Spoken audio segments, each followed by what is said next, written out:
नमस्कार, NMF news पर आप सभी का बहुत स्वागत। मैं हूं आपके साथ अभिषेक पुंडीर। प्रियंका गांधी संसद पहुंच चुकी हैं। गांधी परिवार से वो 16वीं सदस्य हैं जो संसद पहुंची हैं और उनका राजनीतिक सफर बहुत लंबा रहा है।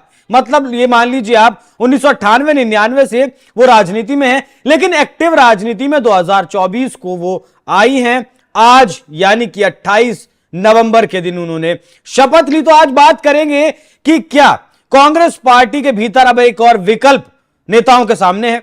क्या राहुल गांधी से बेहतर नेता साबित हो पाएंगी प्रियंका गांधी? और दूसरा हमारा मुद्दा होगा कि गांधी परिवार जीतने के लिए दक्षिण की तरफ ही क्यों जाता है, वहीं से क्यों दक्षिण पर ही क्यों विश्वास जताता है। दोनों मुद्दों पर चर्चा करने के लिए मेरे साथ मौजूद है हमारे वरिष्ठ सहयोगी पंकज प्रसून। बहुत बहुत स्वागत सर आपका।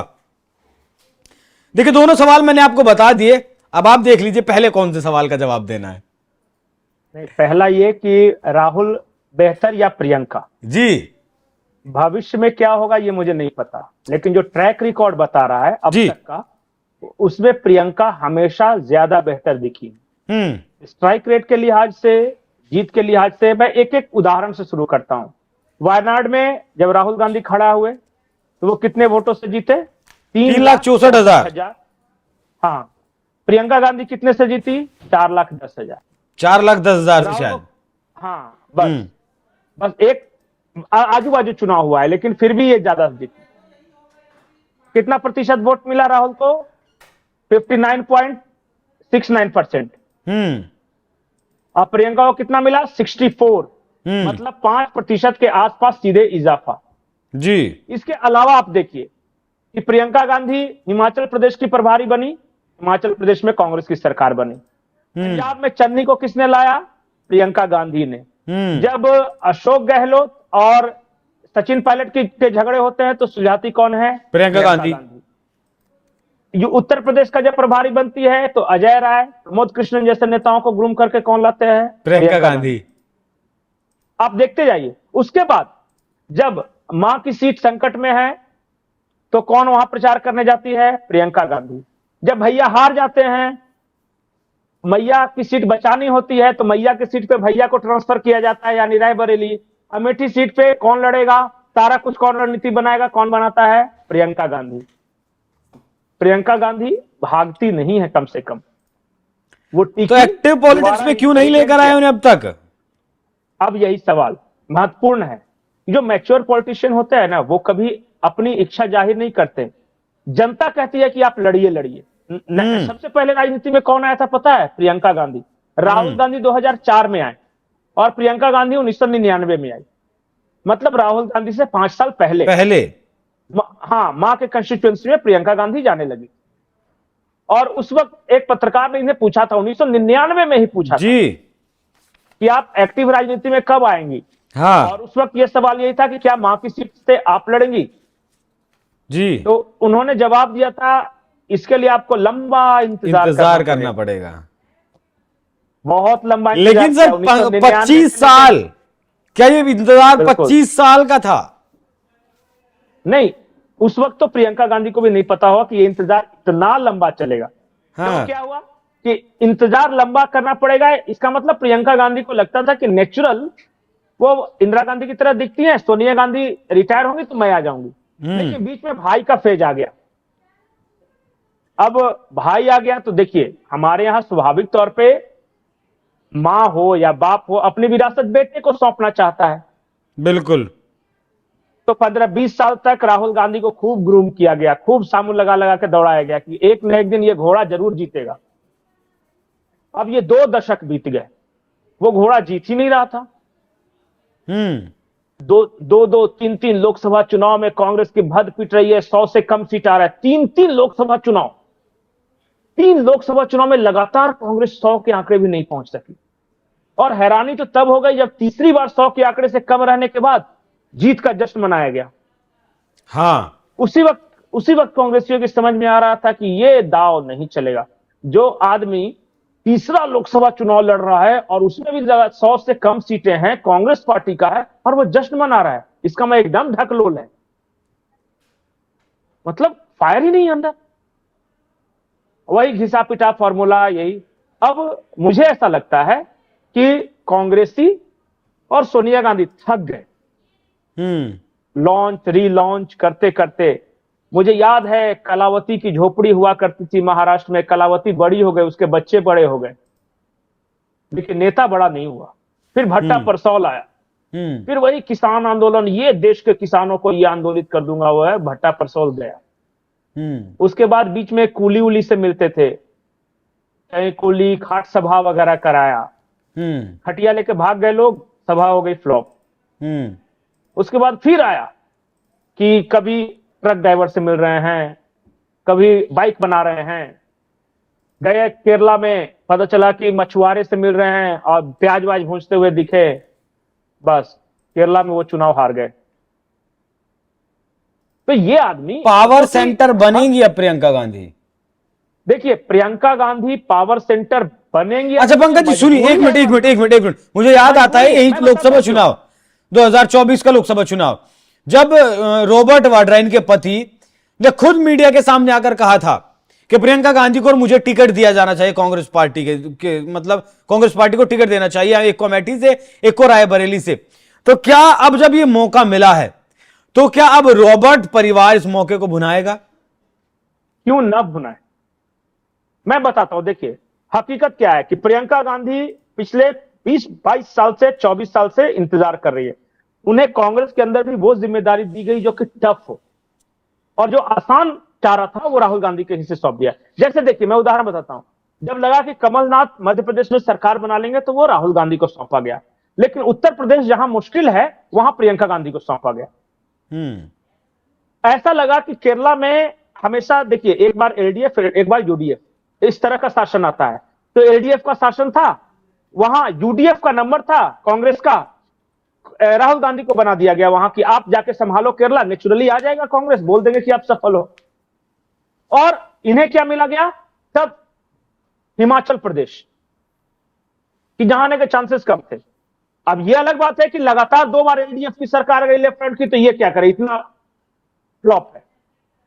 जानबूझ के चुन चुन कर प्रियंका गांधी को टफ दिया जाता रहा। आसाम जब महाजोत बना और लग रहा था कि सारी पार्टियां एक तरफ आ गई हैं, बीजेपी का सामाजिक समीकरण भी ठीक नहीं है, तो वहां राहुल गांधी को उतार दिया गया।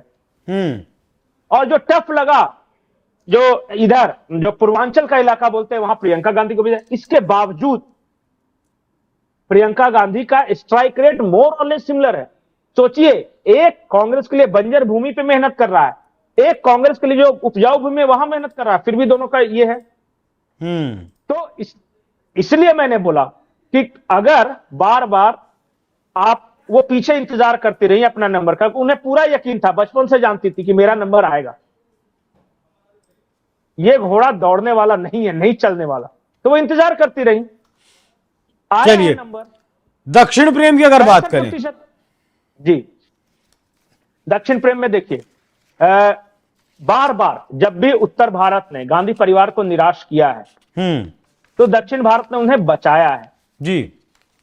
झुमका गिरा रे बरेली के बाजार में गाना आया था, रायबरेली हार गई थी इंदिरा गांधी, बची कहां? चिकमंगलुरु आंध्र प्रदेश में। जब सोनिया गांधी की बारी आई तो वो बेल्लारी गई कर्नाटक के। जब राहुल गांधी उत्तर प्रदेश में अमेठी हारे तो वो कहां गए? केरला, वायनाड। और जानते हैं इन लोग ऐसी सीट चुनते हैं ना जो इससे पहले किसी को पता नहीं रहता, मतलब नेशनल मीडिया में सुर्खियां नहीं रहता। इंदिरा गांधी जब तक चुनाव नहीं हुई तब तक चिकमंगलुरु के बारे में बहुत कम लोगों को पता था उत्तर भारत में, बेल्लारी के बारे में कम लोगों को पता था। ये वायनाड, राहुल गांधी जब चुनाव लड़ने गए उससे पहले कितने लोगों को उत्तर भारत में पता था?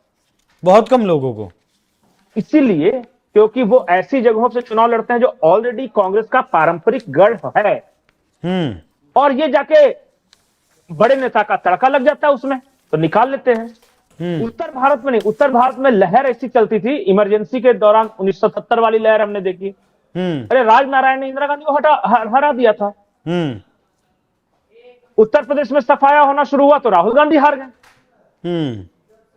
दक्षिण भारत में एक और है राजनीति में, समझिए इस चीज को, दक्षिण भारत की राजनीति में व्यक्ति का बहुत महत्व है।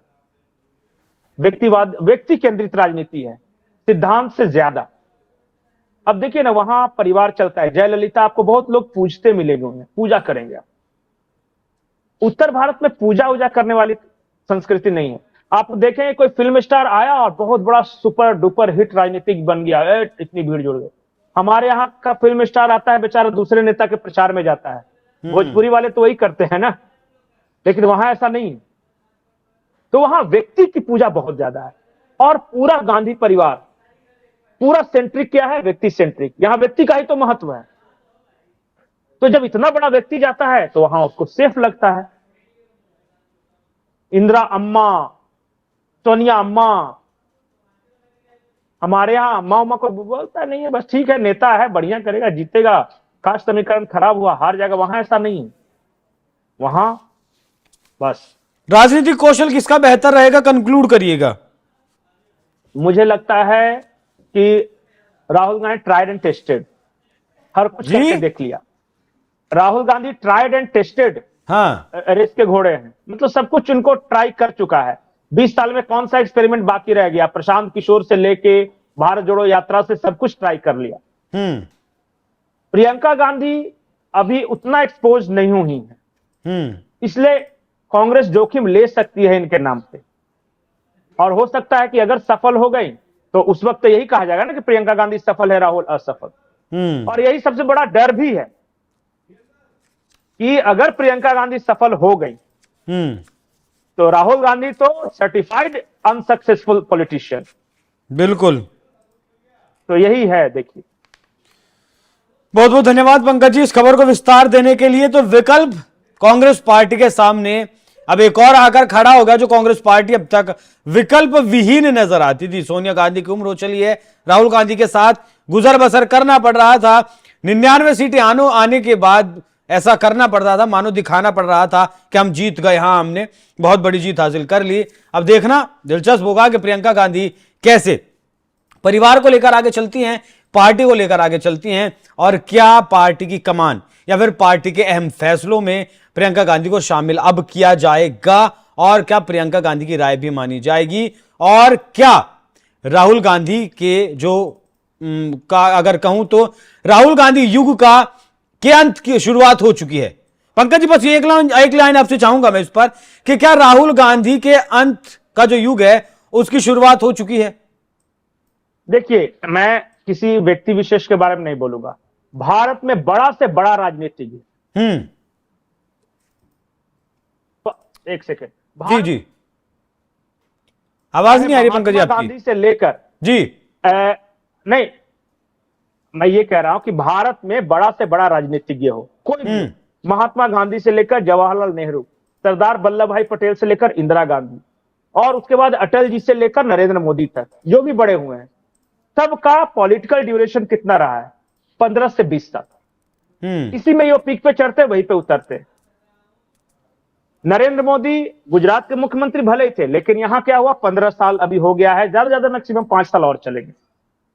जवाहरलाल नेहरू तीसरे टर्म में उनका देहांत हो गया। उसके बाद इंदिरा गांधी आई, वो भी 3 टर्म मुश्किल से पूरा कर सकी। तो एवरेज 15 से 20 साल है। राहुल गांधी 20 साल से कांग्रेस